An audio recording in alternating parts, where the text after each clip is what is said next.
Hey everyone, today we're going to be considering which of the survivors of Dead by Daylight best powers the entity. As you may know, the entity is powered by the emotions of those in its realm, primarily the hope of the survivors of their possible escape, and for the killers the anticipation of sacrificing the survivors. With this energy, the entity powers itself and continues the trials within its realm. Once survivors and killers are drained of their energy, they're tossed into the void where they rot for eternity as empty shells. So, who powers the entity the best? Well, who could we rule out straight away? In addition to the hope of escape, the survivors can also create power through desperation for their situation, and also through affection towards others. This is what initially leads me to believe that we can basically rule out every licensed character, as they are far less likely to feel desperation for their situation, as a lot of them have already experienced similar horrific events. Bill is probably the character who creates the least amount of energy. He's fought in numerous wars, through an apocalypse, and has happily sacrificed himself for his friends. I think the reason for Bill's existence in the realm is to give others hope that the entity can then feed on, but he isn't actually a direct source of much energy, I don't think. Alongside Bill we have Ash, a character who has spent 30 years of his life fighting demons, slowly making him numb to it entirely, joking around when he decapitates one or squashes another's head.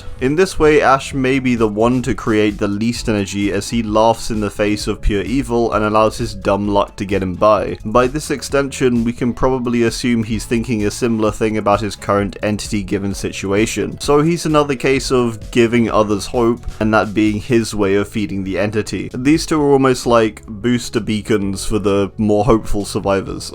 We can apply this in a similar way to characters like Jill, who pretty fearlessly stands down the Nemesis multiple times and eventually kills him during Resident Evil 3. I think comparatively, the entity's realm is on par or maybe just a bit worse than what she was facing anyway. We can put Chris in here too, basically just STARS members who have clearly been through a lot but also trained for what they face up to. Cheryl I would place in a similar spot to these others, but potentially she would still power the entity to a degree in terms of desperation and affection, as she's still very young, and despite her history of god killing, we can't underestimate that her traumatic experiences are going to mess her up a little at such a young age. Suddenly getting thrown into the entity's realm is going to cause some degree of desperation, I think. Elisa I want to bring up here too, as she cares for Alessa, or basically Cheryl, as a child, and so is definitely caring. I think as an inhabitant of Silent Hill, she is not going to be in too much despair, which we can confirm by her constant smile. So she's not the best of candidates, but her caring side is definitely something that would create energy. Okay, so I've bunched up Quentin, Laurie, Claire, Leon, Steve, and Nancy, as I think they all come under similar means. All of these characters face some degree of supernatural entity prior to getting taken, and all of them win or manage to fight it off. This means their level of desperation in the face of a new threat will be slightly less than the other less experienced survivors, especially as some of the killers are the ones they have encountered before. However, as they are still young, between 17 and 21, I think they are all still quite naive and likely hopeful for their eventual escape, and remain quite affectionate too. And they aren't the perfect entity energy candidates though, because they have faced the supernatural before.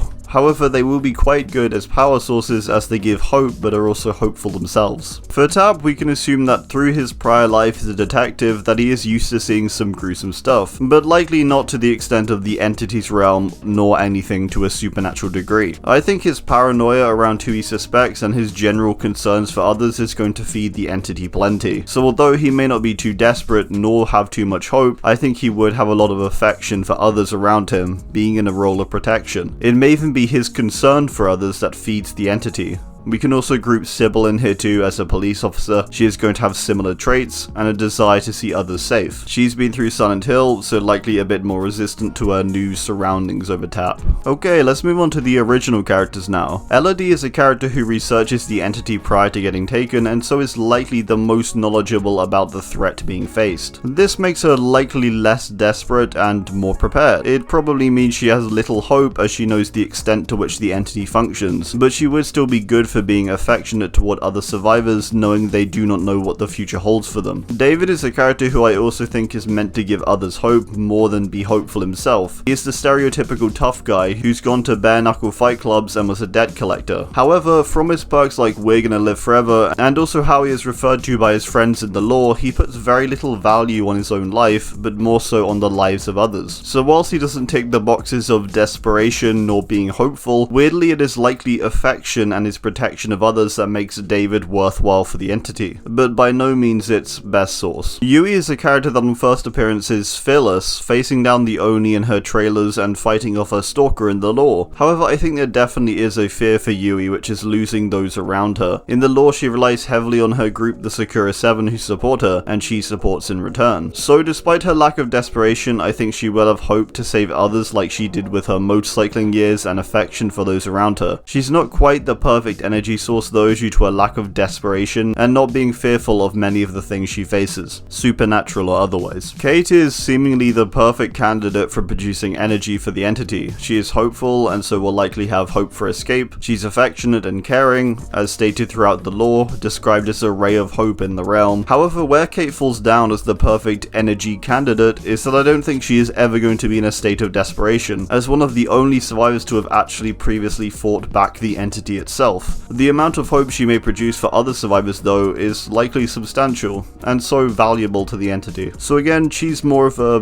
beacon of hope for others, but doesn't actually produce much energy herself. Ace, as a gambler and often relying on luck, I don't think is the best candidate for the entity. Based on the constant smirk across his face, he is not in a state of desperation. However, we can say that he is likely both affectionate and, due to his gambling years, still quite hopeful that he will get lucky and come out on top. So he's a pretty good choice, but that desperation just isn't there. He's too sure things will go well in the end. Zarina, in a similar way to many others I've mentioned, has experienced varying degrees of trauma, and so I think the hopeful side of her is somewhat diminished. Due to her close work documenting a dangerous gang, I also don't think she would ever be in a state of desperation. We do know that from her lore she is very affectionate, and her whole reason for exposing the criminals she does is to avenge her father and bring the gang to justice. So she's gonna make others hopeful, I think, but she won't be too hopeful herself, with her main source of energy for the entity coming from her affection. The next wave of ruling out is going to be down to which characters likely are a lot more self-interested, and so don't tick the boxes of being affectionate or desperate, but only hopeful for escape. So for this we're ruling out Yun-Jin, Jane, Nia and Feng. All of these characters to me seem a lot more self-interested and potentially fuel the entity off of some negative emotions on top of the hopeful ones. Yun-Jin is stated to embrace the darkness when she arrives in the realm. Jane is driven through her career by revenge and spite for her mother. Nia is uncaring for true cause and instead is self-interested. Finally, Feng, although I don't think she is selfish, I do think she is determined and set on a goal of winning, which means I think she would be happy to do some tactical sacrifices as it were on the way. So these characters fall down due to lack of affection and desperation, but are still useful due to their hope and potentially even the sabotage that they may cause to others, creating situations of altruism that could feed the entity. So with all these eliminations, we are left with Dwight, Meg, Claudette, Jake, Adam, Jeff and Felix. This is pretty interesting as half of these characters came with the base game. The first character I want to eliminate from here is Jake, who I think although is hopeful and affectionate, I don't think he has much desperation for his situation. He's probably a bit shocked by it all, but who wouldn't be, right? He's a survivalist who was already living out in the woods and surviving prior to getting taken, making him somewhat in his natural habitat as it were, in a survival situation and in the woods where many of the maps are set. The next character I'm going to eliminate is Jeff, due to him lacking the desperation possibly than many others will feel. Jeff is older and has been through a lot more. He has experienced trauma and such in various ways throughout his life, through his abusive parents, his alcohol issues, and a fight that nearly blinded him in one eye. I'm sure no part of Jeff wants to be in the entity's realm, but I think his primary energy will be taken from the affection he shows to others. But I don't think he has much hope for his escape, nor desperation for the situation due to these past experiences. In his final moments before getting taken, Jeff's father dies, and for a brief moment he seems freed. For similar reasons of being more experienced and slightly more enlightened to the world, I think we can check Adam off of here too. Although he isn't going to be as desperate due to his years of having to fight back and work his way to a steady life despite bullies and the odds being against him, he is going to be quite hopeful as well as affectionate, especially as his role prior as a teacher. The three most likely to produce all three energy related things of hope, desperation and affection are Dwight, Meg and Claudette. Meg I want to rule out first for these three, as I think oddly her hope is the thing where she falls down. Meg before getting taken has stopped competing and running due to her injured leg and has her mother slowly dying. It's highly possible that Meg believes her to be dead or has very little hope for things going right due to her past. She does however have a degree of desperation, potentially surrounding her mother's time running out, and also affection, seen through her care toward her mother, but I think her lack of hope means she isn't quite the perfect candidate, although a very good one. Dwight and Claudette that both appear scared or desperate. They both have histories of being bullied and left out, making them empathetic and affectionate, and finally their lives in this new realm have made them valuable.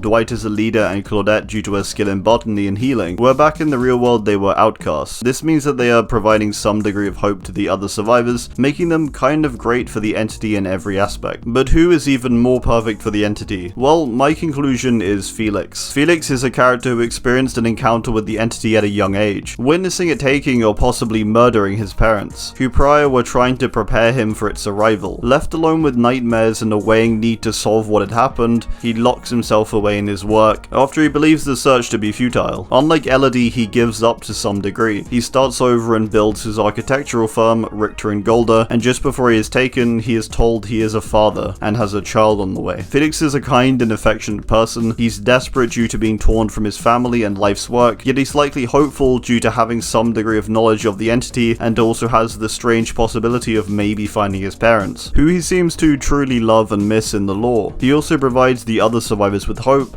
as he is intelligent and caring and knowledgeable about the entity. His emotions will be through the roof. The clash of wanting to return to the child who may grow up the way he did without a father, but the desire to stay and fight what his parents trained him to fight. Felix to me is the perfect energy source for the entity, with the perfect clash of emotions. Alright, well, that's gonna do it. I do hope you enjoyed, and please do drop your own thoughts down below. Thanks, and goodbye.